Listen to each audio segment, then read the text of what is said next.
ID থেকে আপনি লিখেছেন, ফেরেশতা বা জিন কি আমাদের অন্তরের কথা জানে?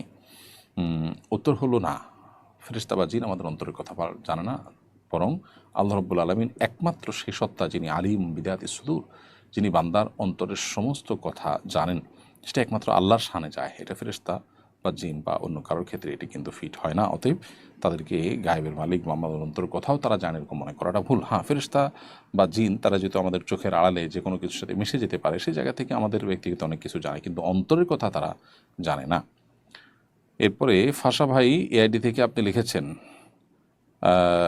আমি একটা ফলের দোকানে কাজ করি, মাঝে মধ্যে একটা দুইটা ফল খাই। মালিক বলেছেন শুধু টেস্ট করার জন্য খাবে, কিন্তু আমি সবসময় খাই, এটা কি হারাম হবে? মালিক যদি আপনাকে সবসময় খাওয়ার পারমিশন না দিয়ে বরং আপনাকে শুধু টেস্ট করার জন্য খেতে বলেন, তাহলে আপনার সবসময় খাওয়াটা অবশ্যই জায়েজ হবে না। টেস্টের জন্য প্রয়োজন হলে তখন আপনি খেতে পারবেন। অতএব এর বেশি যদি আপনি খেয়ে থাকেন, সেটার মূল্য আপনি মালিকের কাছে ফেরত দিতে হবে, নাহলে এটা নাজায়েজ হবে।